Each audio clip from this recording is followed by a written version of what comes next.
Dewi kehilangan kata-kata. Ia sudah tahu sejak awal Lorenzo adalah orang yang tidak mudah untuk dihadapi. Meskipun bibi Lauren menyelinap masuk, Brandon menunggu di luar. Ia tetap tidak bisa menghindari nasib untuk ditangkap. Bagus sekali, seluruh pasukan kini telah tertangkap. Brandon telah tertangkap, bibi Lauren juga mengikutinya masuk ke dalam kastil. Meskipun ia memakai sayap, ia tetap akan sangat sulit untuk kabur keluar. Jangan-jangan ini adalah takdir. Namun bibi Lauren akan baik-baik saja, Brandon yang akan sengsara. Saat teringat ini, Dewi secepatnya berkata, "Cepat, lepaskan orang itu." "Kenapa? Hatimu sakit?" Lorenzo mengerutkan kening dengan marah. "Pria sampah seperti ini, apa layak untuk kamu kenang?" "Aku hanya tidak ingin membebani dia." Dewi khawatir Brandon akan mati di tangan Lorenzo. "Dia sebenarnya berniat baik. Cepat lepaskan dia." "Boleh lepaskan dia. Tunggu sampai kita menikah." Nada bicara Lorenzo sangat tegas, sama sekali tidak ada ruang untuk berdiskusi. "Dia orang yang tidak ada hubungannya denganku." Dewi mulai panik. Ia langsung mengancam, "Kamu mau lepaskan atau tidak? Jika tidak, jangan berharap untuk menikahiku." "Tidak mau menikah." Lorenzo sama sekali tidak merasa terancam. Ia bahkan berkata sambil tersenyum, "Kalau begitu, aku akan memotong jatuh jarinya setiap hari. Sampai 10 jarinya sudah terpotong semua. Aku akan memotong tangannya, lalu kakinya. Aku akan potong semua sampai kamu setuju untuk menikah denganku." "Kamu berani?" Dewi langsung marah dalam sekejap. "Lihatlah apa aku berani atau tidak." Lorenzo menyunggingkan senyum. "Kamu adalah wanita milikku. Tentu saja aku tidak akan menyakitimu. Namun aku tidak yakin dengan orang-orang di sekitarmu." Nada bicaranya jernih dan ringan, tapi mengandung hawa dingin yang menusuk. Dewi menatap mata dingin Lorenzo. Ia tahu Lorenzo akan melakukannya. Ia menjadi sedikit takut. Tampaknya ia tidak bisa bersikap keras padanya. Lebih baik cari strategi lain. "Oh ya, Nola bilang pagi ini selera makanmu buruk." Lorenzo mengalihkan pembicaraan untuk mencairkan suasana. "Aku sudah memperkerjakan 8 koki Nusantara dari 8 makanan utama Nusantara. Setiap koki punya 6 asisten. Semuanya melalui seleksi bertahap-tahap. Keterampilan masak mereka sungguh luar biasa. Apapun yang ingin kamu makan, kamu bisa minta mereka untuk memasakkannya untukmu kapanpun." Dewi kehilangan kata-kata. "Aku hanya punya 1 mulut. Apa aku bisa makan begitu banyak? Kamu benar-benar mengumpulkan semua koki dari 8 masakan utama. Kamu pikir kamu sedang mengumpulkan ke-7 bola naga?" "Apa?" Lorenzo tidak mengerti arti dari ke-7 bola naga. "Lorenzo, kamu tidak perlu begitu baik pada aku." Dewi benar-benar kehilangan kata-kata. Pada saat yang sama, ia juga sedikit tidak sabar. Semakin Lorenzo bersikap seperti ini, ia semakin merasa tertekan. "Kamu adalah wanitaku. Aku harus memperlakukanmu dengan baik." Tentu saja yang dikatakan Lorenzo benar. Ia mengatakannya dengan penuh keseriusan. Dewi tidak tahu bagaimana harus membalasnya. "Kamu suka 7 bola naga?" tanya Lorenzo. Dewi tidak bereaksi. Lorenzo langsung mengambil ponsel dan langsung menghubungi Jeff. "Cepat, carikan aku ke-7 bola naga." "Baik." Setelah menutup telepon, ia menoleh menatap Dewi dan menyadari Dewi menatapnya tercengang. Raut wajahnya penuh dengan rasa heran. "Aku bisa memberikan apapun yang kamu inginkan. Lorenzo mencubit pipinya lembut dengan penuh kasih sayang. Pulang dan berobatlah dengan baik. Aku sudah menemukan dokter yang bisa mengoperasimu. Aku sudah memperkerjakannya. Siapa? Dewi sangat terkejut, masih ada dokter terampil yang tidak ia ketahui di dunia ini. Dia juga seorang dokter tradisional. Orang-orang mengatakan bahwa keterampilan medisnya luar biasa. Dia juga bisa melakukan pembedahan. Hanya saja keberadaannya sedikit tersembunyi. Aku sudah menyuruh orang untuk mencarinya.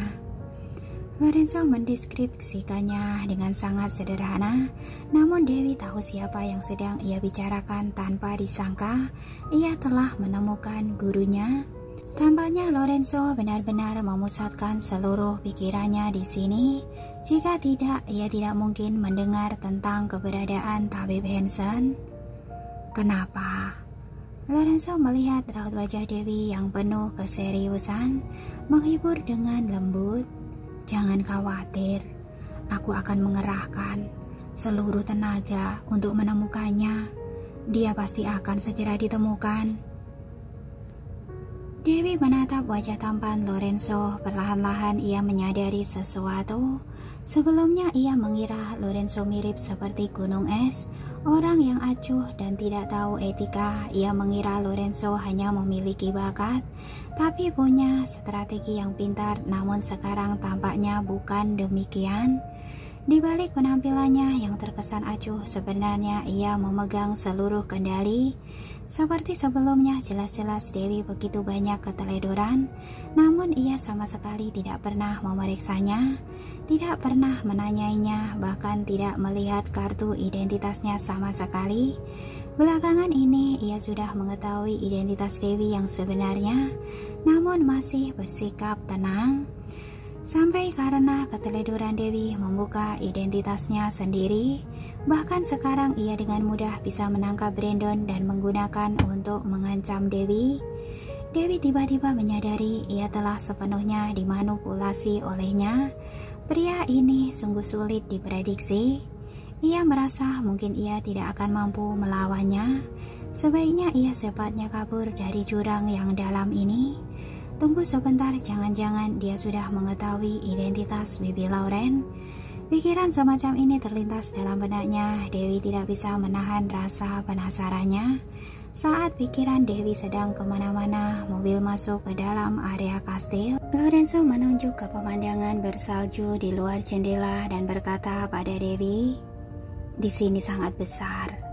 Nanti setelah kamu menikah denganku, kamu boleh membawa keluargamu untuk tinggal di sini, atau berikan sebuah kastil terpisah untuk mereka juga boleh. Tinggal bersama juga boleh, asalkan kamu senang." Dewi melihat keluar. Ia tidak mengagumi kastil-kastil ini. Ia hanya melihat barisan mobil militer dan pengawal-pengawal profesional yang bisa dipakai kapanpun. Ratusan pengawal di kastil sebesar itu hanya melayani satu tuan, yaitu Lorenzo.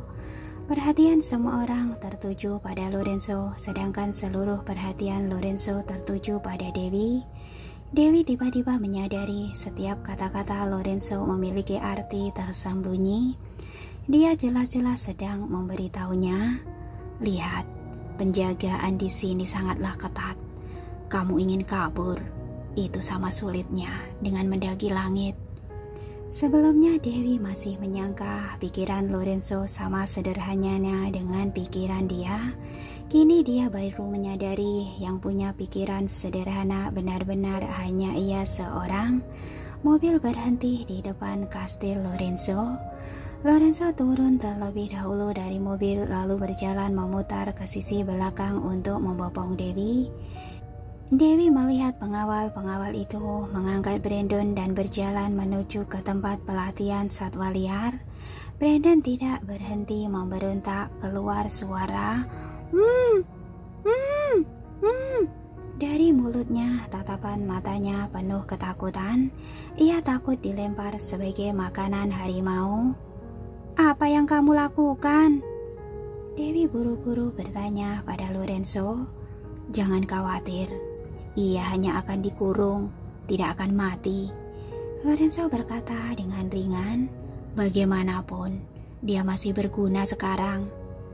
Kamu... Hampir saja Dewi hendak merobek-robek muka tebalnya Lorenzo, namun bibi Lauren memberinya kedipan mata. Lebih baik ia menahan dulu emosinya. Tuan, Nona Wiwi, kalian sudah pulang.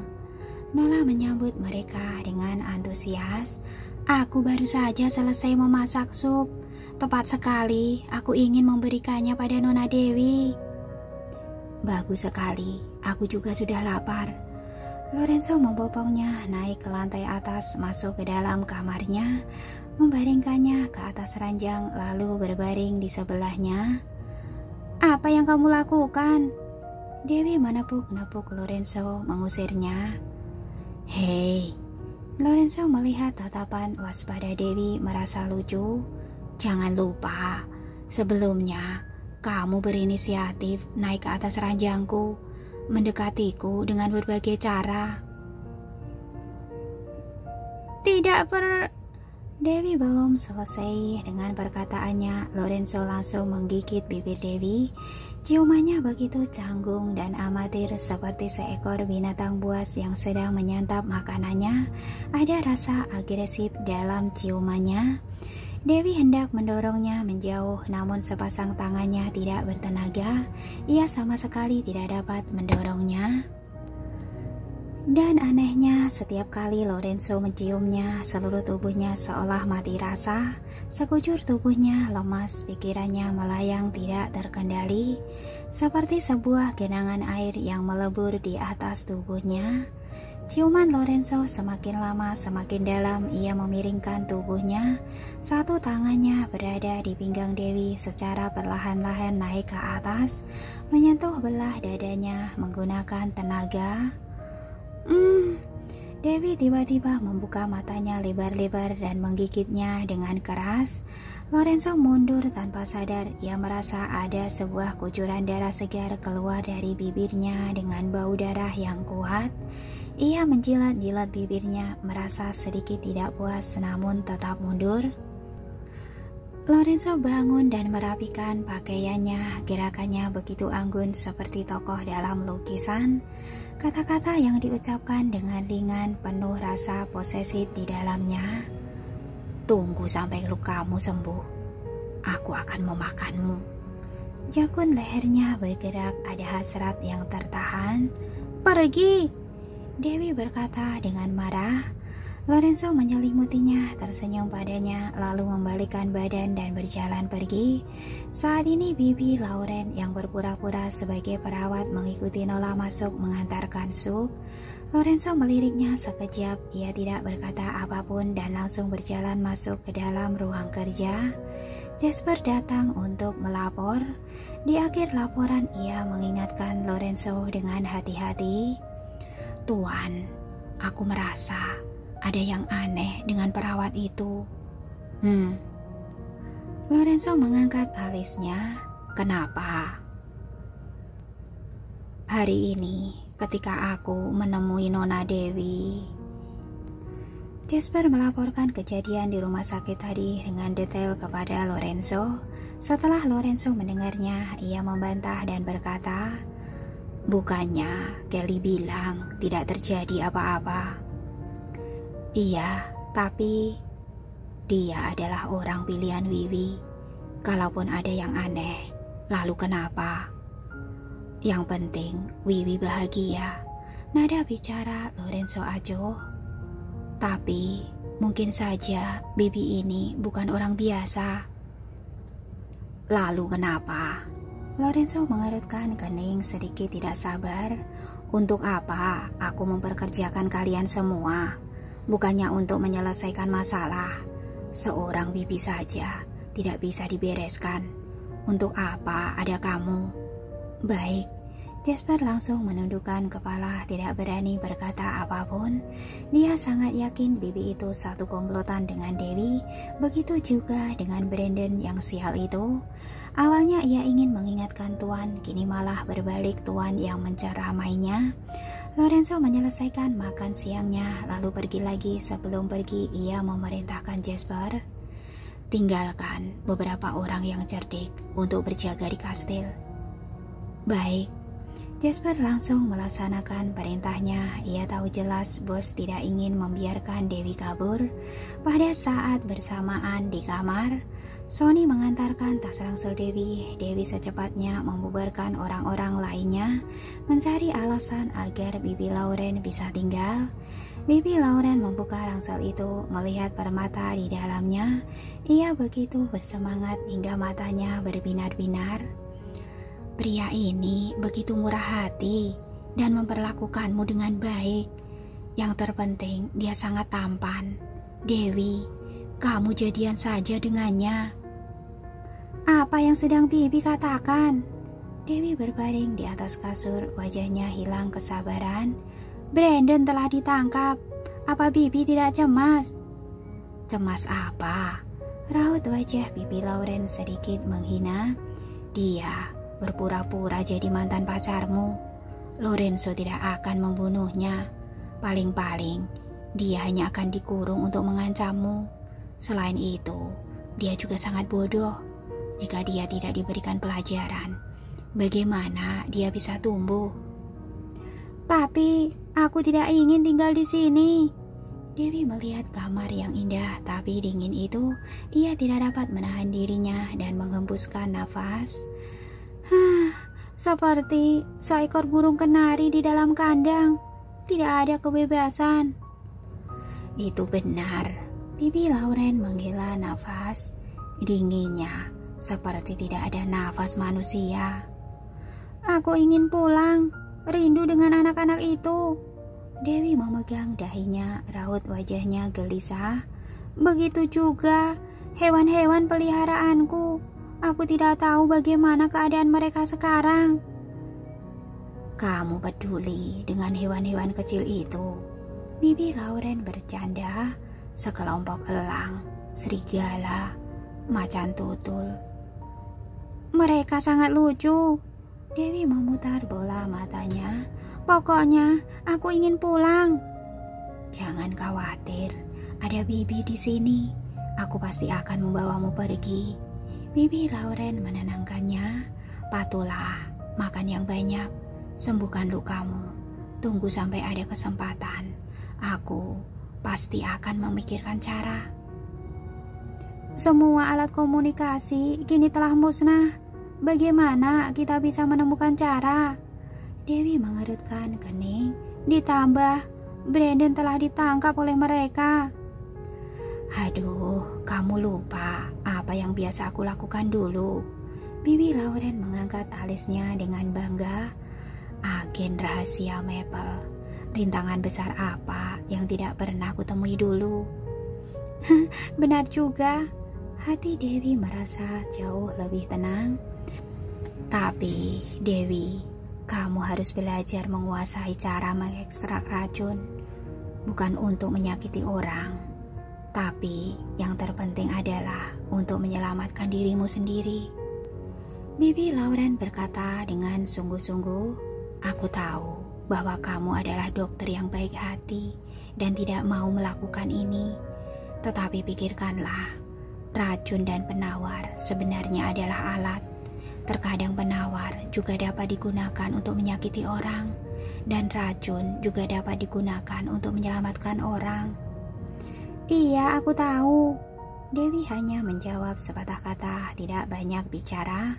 Dari awal sampai akhir ia ingat ajaran tabib Hansen. Sebagai seorang dokter, misi mereka adalah untuk menyelamatkan manusia, tidak boleh mengekstrak racun. Jadi beberapa tahun terakhir ini, selain memanggil binatang buas dan keterampilan mengendarai mobil, ia tidak mempelajari keterampilan lain. Bibi Lauren sebelumnya adalah seorang agen rahasia. Sejak awal dia sudah meminta Dewi untuk mengekstrak beberapa racun untuk dijadikan alat pertahanan diri. Namun Dewi tidak pernah bersedia. Anak ini. Bibi Lauren tahu dari lubuk hati Dewi sebenarnya tidak bersedia. Ia juga tidak membujuknya lagi. Ia mengalihkan topik pembicaraan. Istirahatlah sebentar. Aku akan memeriksa situasi dan mencari tahu medan di sini. Jangan sembarangan keliling. Dewi langsung menghadangnya. Brandon sudah ditangkap. Jika Bibi juga ketahuan oleh mereka dan dikurung juga, itu akan sangat merepotkan. Anak bodoh. Bibi Lauren tersenyum. Apa kamu benar-benar mengira si bongkahan es itu tidak tahu kalau ada yang mencurigakan denganku? Hah? Dewi tertegun. Orang-orang berpengalaman perang seperti mereka, semua manusia transparan di mata mereka. Bibi Lauren tersenyum dingin. Tampaknya mereka sudah tahu bahwa aku satu komplotan denganmu. Jika tidak, bagaimana mungkin bisa begitu kebetulan Brandon ditangkap? Aku, orang yang tidak diketahui asal-usulnya, dibawa pulang olehmu. Mereka tahu, kenapa tidak membongkarnya? Dewi terburu-buru bertanya. Seharusnya karena mereka cukup sombong. Bibi Lauren tersenyum penuh arti. Dia merasa meskipun ada masalah denganku, itu tidak akan mengubah arah ombak. Dia punya begitu banyak bawahan. Bagaimana mungkin mereka takut dengan seorang bibi tua sepertiku? Itu benar-benar dia. Dewi tiba-tiba tersadar. Kamu sangat pintar dan bijaksana. Perkara apapun tidak lepas dari pandanganmu. Namun, pemikiranmu sangatlah polos. Tidak suka bermain strategi. Bibi Lauren menepuk-nepuk tangannya dan berkata, kamu cukup jadi anak polos saja. Bibi akan melindungimu. Terima kasih Bibi Lauren. Dewi sangat tersentuh. Sudah.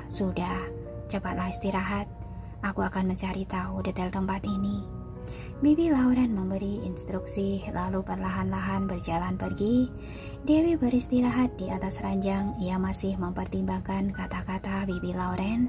Sebenarnya ia sudah cukup menguasai obat-obatan. Seandainya jika ia ingin mempelajari racun-racun sebagai alat pertahanan diri, itu adalah hal yang mudah. Namun ia teringat ajaran Tabib Hansen sehingga ia tidak mempelajarinya. Hanya saja di waktu-waktu genting ini, jika perlu, mungkin ia benar-benar bisa memanfaatkannya. Nola memberikan Bibi Lauren sebuah kamar pribadi. Semua pelayan sangat terkejut. Mereka tidak mengerti mengapa perawat baru ini diberikan perlakuan yang sangat baik. Alasan dari Nola, ia adalah satu-satunya perawat yang ditunjuk langsung oleh Nona Wiwi, jadi ia harus diberikan perlakuan khusus. Para pelayan tidak berani banyak komentar lagi. Bagaimanapun juga, kini sebesar apapun langit dan bumi, Nona Wiwi lah yang terbesar. Bibi Lauren mendapatkan perlakuan khusus dari dalam kastil, sehingga ia bisa bergerak lebih leluasa. Ia menggunakan berbagai macam cara untuk mempelajari tata letak kastil. Dalam satu hari, ia telah berhasil menguasai rute di kastil Lorenzo. Selama beberapa hari berikutnya, Dewi memulihkan diri di rumah. Ia makan dan tidur setiap hari. Heidi datang 3 kali sehari untuk memeriksanya. Sementara ini, Dokter Heidi hanya dapat memulihkan lukanya, menjaga agar kondisinya stabil. Sisanya harus menunggu dokter yang lebih terampil untuk datang melakukan operasi. Sedangkan Lorenzo beberapa hari ini dia datang lebih awal dan pulang lebih malam. Setiap pagi sebelum berangkat, saat Dewi belum bangun, ia duduk di samping ranjang Dewi sambil menatapnya dalam diam, lalu memberikannya sebuah ciuman di keningnya sebelum pergi. Malam ketika Lorenzo pulang ke rumah saat Dewi sudah tidur, ia berbaring pelan di sampingnya, berbaring di atas lengannya dan menatapnya dalam diam. Kemudian dia menciumnya, diam-diam membangunkannya, seperti seorang bocah badung yang berhasil